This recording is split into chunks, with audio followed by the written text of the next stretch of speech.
Johnny Dollar. This is Mary, the operator at Worldwide Mutual Insurance Company, Mr. Dollar. Yes, Mary. I had a call for you, but now he seems to have picked up his other phone. Oh, Les Wallace, no doubt. Oh, excuse me. Worldwide Mutual, Good morning. Yes, he is. I'll ring Mary? for you. I'm sorry, not you, Mr. Dollar. That was another call that came in and I'd left your line open. Oh, okay. Look, if Les Wallace wants to call me back a little later... Oh, here you are. I can ring now.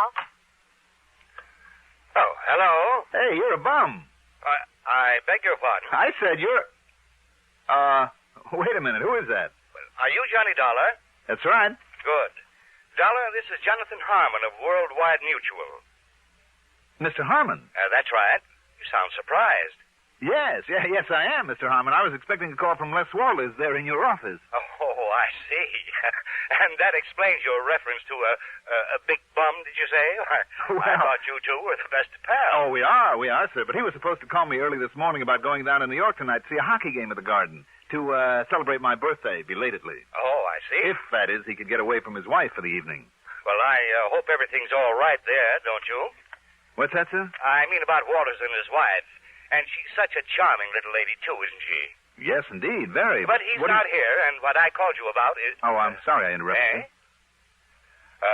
No, I guess I interrupted you, Dollar, but what I called you about is this, and I think perhaps you'd better get out there right away.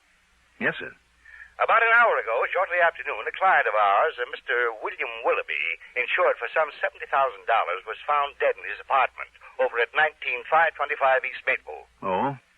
What was the cause of death, Mr. Harmon? As the very unfunny police officer put it when he called, it was a case of lead poisoning. There's certainly nothing funny about that. So I think, Dollar, that perhaps you'd better get right on out there and see what's what. Right away, Mr. Harmon. And if Les Wallace can... Fine, Dollar. Goodbye. Hello? Mr. Harmon? I wonder what he meant about Les and his wife.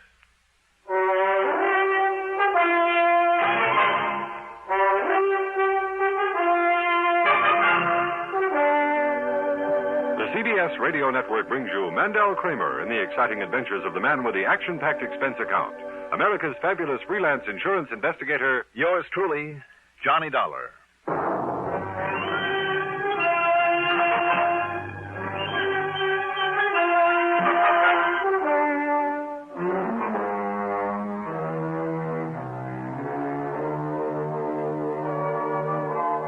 Expense account submitted by Special Investigator Johnny Dollar to the Worldwide Mutual Insurance Company, Home Office, Hartford, Connecticut.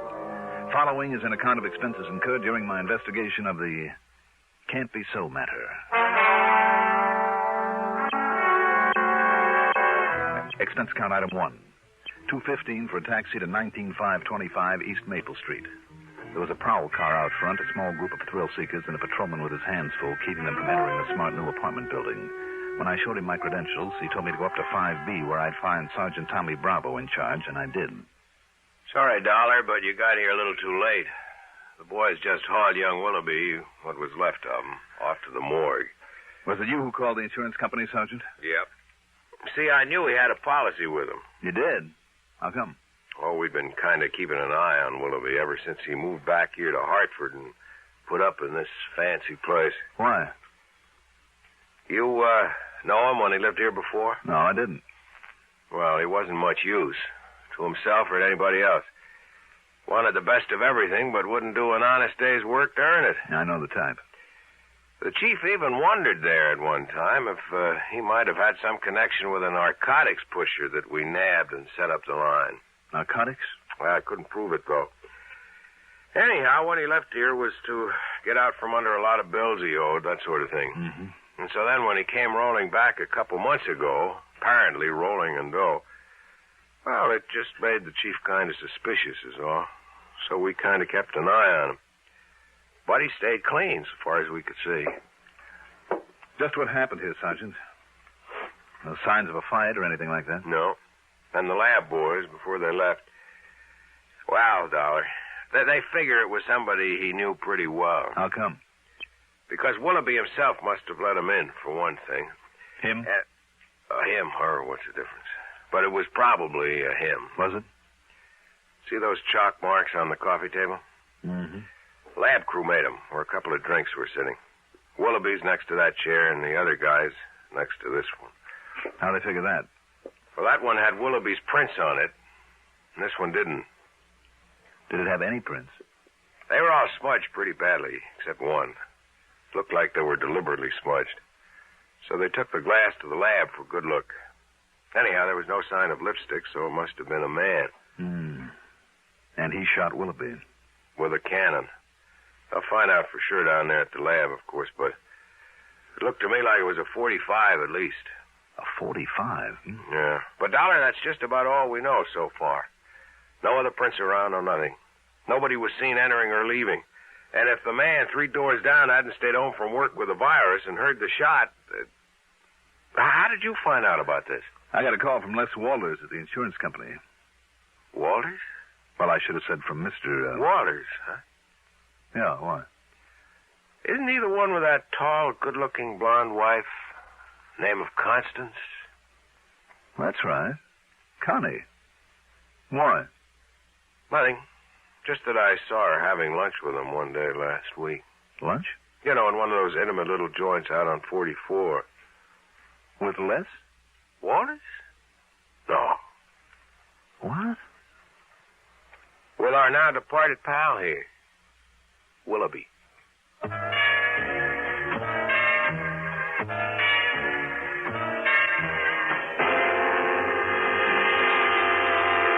Then I remembered. Willoughby's name was familiar. I'd never met him, but he was the one who'd made such a play for Connie before she married Les. But Les do a thing like this? Impossible. Yet Connie had been seen having lunch with Willoughby at a quiet little place out on Route 44 where the chances were they wouldn't be recognized. Had Les found out about that? Is that why Willoughby was now very dead? No, of course not. I knew Les too well. He simply wasn't the type. And the police apparently saw no reason for suspecting Les, so why should I? What's more, there wasn't a single solitary clue that might point to him. Not yet, anyway. Item 2, $1.75 for another taxi. This time into the Spear Building and the office of Worldwide Mutual. No, Dollar, I thought I told you that over the phone. Lester Walters isn't here today. As a matter of fact, that's why I myself called you about the Willoughby matter. Did Les come in at all today, Mr. Harmon? Nay? No, not to my knowledge, but then he pretty much keeps his own hours, you know. Sometimes when he's out selling or calling on some of his clients, he doesn't come in here for 2 or 3 days at a stretch. Well, he hasn't even called in or anything like that? Well, not that I know of. You can check at the switchboard, however, if you like. But now, about this Willoughby thing. Mr. Harmon. Yes. When you talked to me on the phone earlier... yes, my boy. You said, you indicated, you were a little concerned about Les and his wife, Connie. Well, you know how it is, Dollar. Well, in spite of the size of this organization, I have a real personal interest in all of my people. I'm sure you have, sir. The boys all know it, and they never hesitate to come to me with their problems, and I always try to help them if I can, financially or any other way. I'm sure you do. They always tell me everything. Oh? Except where their wives are concerned. Oh. That's the one thing they like to keep to themselves, so I never meddle. So, well, yes, I can always tell. Yes, I know them better than they think. But you have no real knowledge of anything wrong between Les and Connie? Oh, there's some little worry there. There's no question about it, but... Now, about the... If you'll excuse me, Mr. Harmon, there are a couple of things that I have to do right away. Well, have you found out anything? I'm not sure. But don't worry, I'll give you a full report. Yes, I'm sure you will, my boy.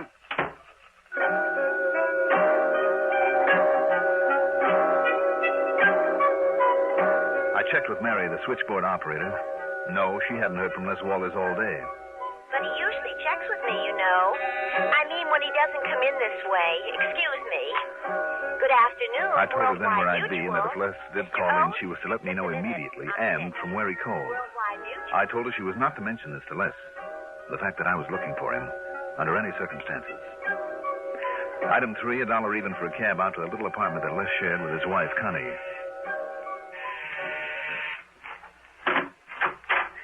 Johnny! Well, happy birthday, whenever it was. Hi, Connie. At least I think I heard Les say you had a birthday not long ago. Mm-hmm.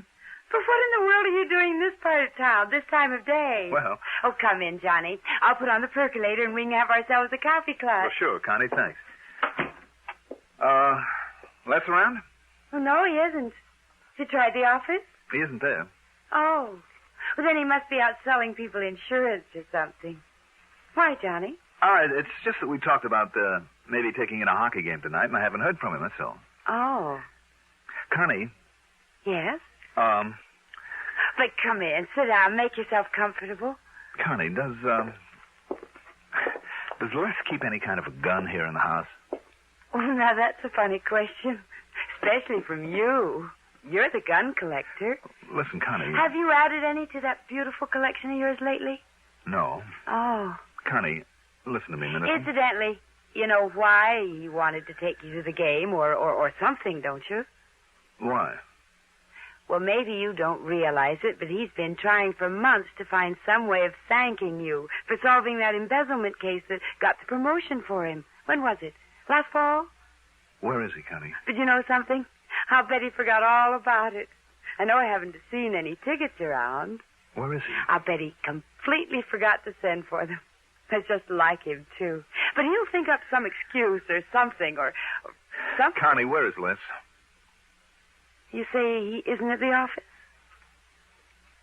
Well, he did say something about some errands when he left this morning, but I don't... What's the matter, Johnny? You're acting very peculiarly. You know it? Maybe I better lay things right on the line, Connie. What? Do you know a Bill Willoughby? Oh. Well? Yes. Go on. Bill sort of had a crush on me, Johnny, before I married Les. And? That's all. Is it? Have you seen him since he moved back here to Hartford? Now, why should I want... Well, he called me a couple of times. Have you seen him, Connie? Johnny. Please tell me. Yes. Yes, I have. These questions, Johnny... Tell me. Well, I don't see what... All right. One day last week, Thursday, I guess it was, I was way out on Albany Avenue. That's Route 44. Yes. A seamstress who lives out there did some work on a dress for me. On the way back, I stopped at a gas station and... Johnny, what's all this about? Just go on, Connie. Well, Bill Willoughby was also there getting some gas. He insisted on taking me to lunch in one of those little places way out there, and... Well, that's all. That's all? Oh, well, he talked some nonsense about still being in love with me and wanting to see me again, but... Have you seen him again? Well, I certainly have not. When he started talking like that, I just got up and left him there.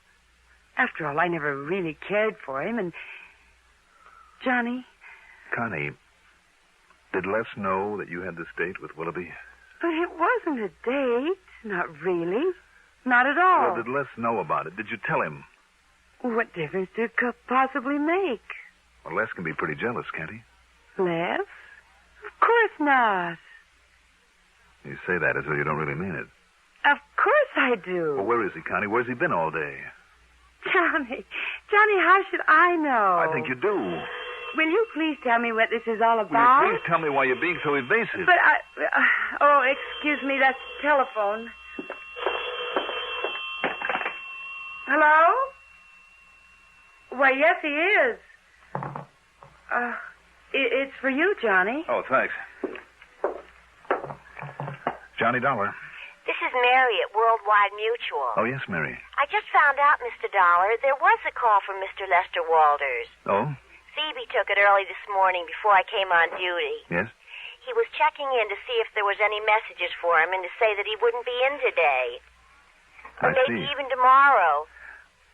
Or maybe the next day, the day after. Oh, and that call was collect. From where, do you know? Oh, yes, we always check. It was from Equity 30114. That's over in Waterbury, you know. I know. And it sounds familiar. Thank you, Mary.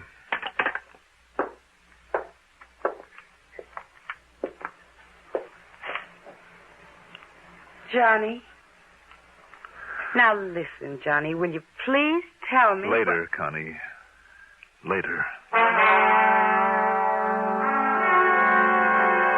I went to a phone booth at the nearest gas station and spent item 4.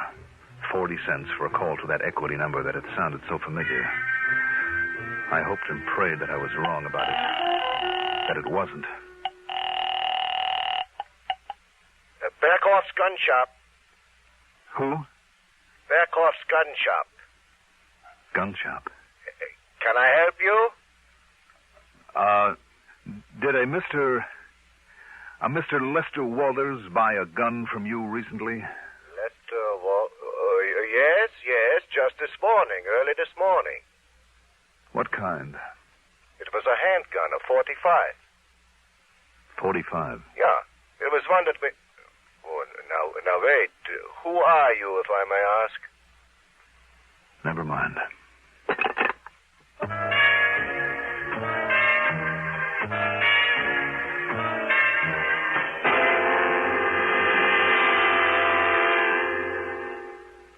Not everyone is as lucky as yours truly, Johnny Dollar, who has an unlimited expense account.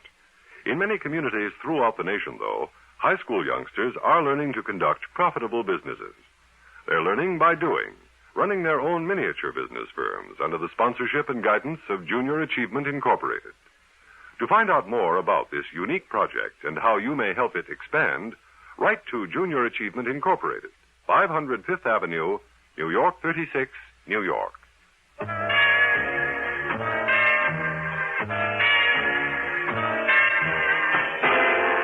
I still couldn't believe it. I wouldn't believe it. And yet all the evidence, every bit of evidence I had. Well, sure, it was circumstantial, that's all, every bit of it. But it all pointed to only one person, to my friend Les Walters. I still couldn't believe it. Yet there it was. His failure to check in at the office the way that he usually did. Didn't he know that would arouse suspicion? His slip-up on our date for the hockey game. Didn't he know that would make me suspicious? Connie's having been seen with Willoughby. If the cops knew about that, why not Les? And then Connie's evasiveness about Les's whereabouts. But did she really know about what finally happened to Willoughby? And the gun. A 45 did it, Sergeant Bravo had said. A 45, the gun shop owner had said. That was sold to Les only that morning. All right, there it was.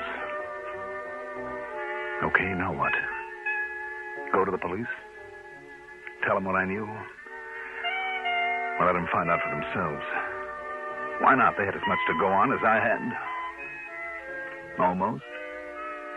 It was their job to run down Willoughby's killer just as much as mine, wasn't it? Yes, and it was my job just as much as theirs. My dirty, rotten, lousy job. Why? Why did it have to be? Couldn't I just...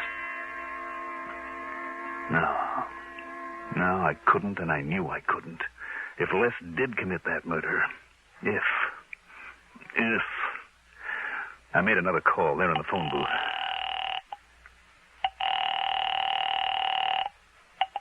Sergeant Bravo. Sergeant Johnny Dollar. Hey, Dollar, have I got news for you? Real progress.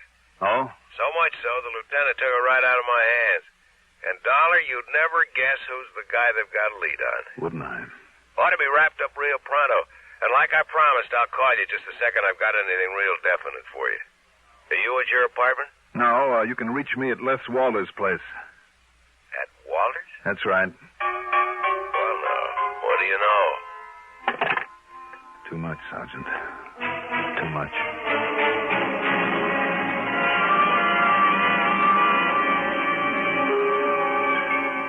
No, I don't know. And I don't know when he's coming back. And, Johnny Dollar, you just sit yourself down here in the den and tell me why you're acting so strangely. Now, sit down, Johnny. Please. Sure, Connie. Look, would you like a drink? Maybe that would help whatever it is that's bothering you. Yeah, maybe it would. Well, all right, then. I'll go get you. Oh, now, who could that be? Excuse me. Hi, honey. Les! Sorry I'm so late. Les? Did a couple of business deals on the way back. Sold a couple of policies. Les. Les, listen. And look, honey, I got it. The gun shop over in Waterbury. Now, wait dear. Now, look. Let's wait. Look here. Isn't it a beauty? And honest to goodness, genuine, original, single-action Army Colt. 45 caliber. Honey, do you have to yell this way? Why not? Isn't it a beauty? Do you know who's sitting there in your den? Oh, boy. Johnny Dollar. Oh. Yes. Well, you didn't tell him anything, did you? No. So go on in and make the best of it. Go on, Les, while I get the phone. Okay. Well, Hello? I didn't expect to find you here waiting for me, Johnny. Kind of spoils all the big surprise. But here you are, baby. Catch it. Thanks, Les. Well, don't you like it, Johnny? Should I? Ah, now look. After seeing that gun collection of yours and seeing what was missing from it, and after what you did for me last fall and with that birthday you had, well, listen, I've been negotiating with the old man Berghoff over in Waterbury for 2 weeks to get this for you. What's the matter, Johnny? Johnny? Oh, yes, Connie. That phone call is for you. Sergeant Bravo, I think he said. Oh, thanks. Johnny? No, Johnny Dollar. Well, it's all wrapped up, Dollar. well, Yeah? Yep. Prints on that glass led the lieutenant straight to him. Well, what was that? The killer, the one that knocked over Willoughby. It was Shorty Scarpone, one of his pals in the dope racket. Broke down and confessed the whole thing when the lieutenant busted in on him. And Dollar... Oh, brother. Oh. Johnny. Okay, now, what is bothering you? What's bothering you anyway? Me? Yes. Yes, you. Not a thing. Believe me, not a thing. Connie, where is that drink and we'll celebrate? Good. My birthday and a lot of things.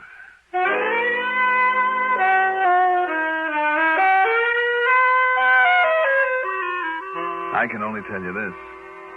I was never so glad to be wrong in my life. And I mean all wrong about a case.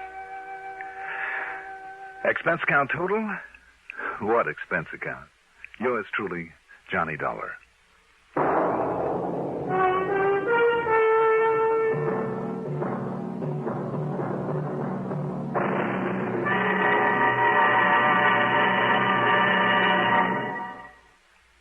Now, here is our star to tell you about next week's story. Next week, a talisman. A good luck charm that proved to be anything but.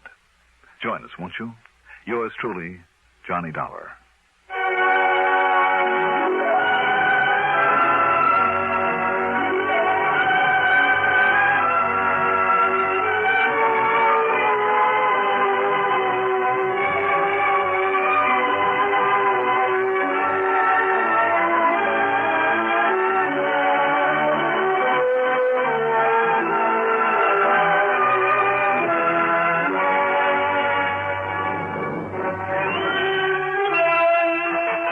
Truly, Johnny Dollar is written by Jack Johnstone, produced and directed by Bruno Zerato Jr., music supervision by Ethel Huber.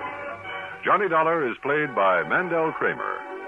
Also featured in our cast were Mason Adams as Sergeant Bravo, Margaret Draper as Connie Walters, Arthur Cole as Jonathan Harmon, Pat Hosley as the telephone operator, Casey Allen as Les Walters, and Sam Gray as Mr. Burkhoff. Be sure to join us next week, same time, same station, for another exciting story of yours truly, Johnny Dollar. Art Hanna speaking. Durward Kirby's favorite program, The Gary Moore Show, on the CBS Radio Network. WROW, Albany. Welcome Wagon hostesses rate their work as the most fascinating public relations job in the whole world. In the United States and in neighboring Canada, too, you will find thousands of Welcome Wagon hostesses who do a vitally important job every day of the week. Right here in the Capital District, there are more than 20 Welcome Wagon hostesses, your neighbors and mine, each one a charming ambassador of goodwill. We'd like you to meet one right now. I'm Lenny Gannett. I welcome all the newcomers in the McGonville-Gilliland area. I try to make new families feel at home. The basket of gifts I bring is just a small part of my welcome. I'd like to call on your new neighbor. All you do is tell me who she is. Call Welcome Wagon at State 59640. Give the hostess the name and address of the newcomer you know. She'll call on them with a basket full of gifts from civic-minded businessmen. Call State 59640 for Welcome Wagon.